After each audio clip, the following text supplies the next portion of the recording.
Good morning, friends. Happy Wednesday. Today I come to you to share another small portion of my book, In the Midst of the Battle. And let's see.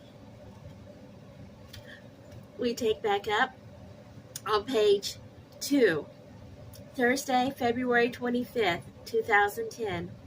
This morning I awoke early before everyone and went outside to finish up the dishes that had gathered so much dust and grime after being away for almost 2 months.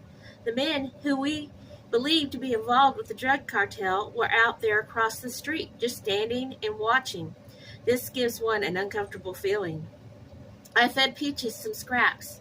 Peaches, our guardian angel dog, just showed up one day and claimed us and has been our dog ever since.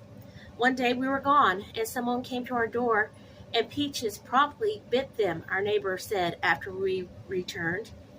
We are on high alert right now, as the drug cartel gang, the Zeta, have moved into the area, and is fighting with another drug cartel gang called the Gulf.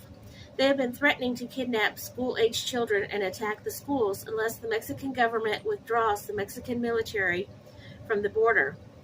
With this uneasy feeling in the air, I began to proceed with my chores, and was not only thankful but amazed as Peaches followed my every step this day.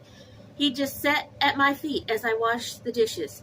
Peaches followed me to the water spigot as I went to turn on the water hose to rinse the dishes. Peaches followed me to the house door as I went inside to dry the dishes and sat there waiting my return to do more dishes. I had to thank God for this dog's comforting presence and believe God is using this dog in a special way. You might say, that is just a good little dog, maybe, but she has never done this before. Many people walk down the street, and this dog does not bark at them. But when these men walk by, she not only barks, but growls fiercely. God is in control, and not only do the winds and waves obey his command, but animals also. There has been no school here this week because of these threats. There was a battle in the colonial called San Valentin about half a mile away. Don't know how many were killed or hurt. We went to church this night, our first service back. We were warmly welcomed.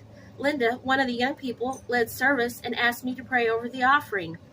I was surprised but happy. This may not seem like a big thing, but it is a sign of their acceptance. In the church, it is not easy to be accepted as one of them. At the end of the service, Brother Daniel announced a fellowship meeting for Friday and Saturday at Peña de Oreb, a church across town, and said he had to attend. But it would be up to the people if they thought it would be safe or not to attend. After church, Sister Refugijo, the mother of the owner of the house we rent, said one of the boys had just sent a text message to find out if we were at church or not. It was being reported that a battle had just taken place in the colonial where we live. They urged us to be careful as we left. As we came into our colonial, everything seemed calm, but there were some buses all lined up, parked, that looked out of the ordinary. We thought maybe this was where it had taken place. And thank God that we were at church. My husband stopped at the little store on our street, and when he returned, he said the owner of the store said there had not been a battle in our neighborhood, but another one across town. Everything was fine at home, but still the same, we were touched. The boys from our church were concerned about us. Sometimes it is very hard to know how people really feel about you here. We love them so much and hope they know it. We set the alarm to rise early the next morning to try and accomplish everything and return before heavy traffic. We do not want to be caught in heavy traffic in case of a battle breaking out on the highway. Another day comes to a close, and we sleep at peace, sheltered in God's hands. And that concludes my reading for today, and I hope you have enjoyed it. And if you have enjoyed it and you would like to purchase your own copy of In the Midst of the Battle, you can find it for purchase on Amazon. May you have a great day. God bless you.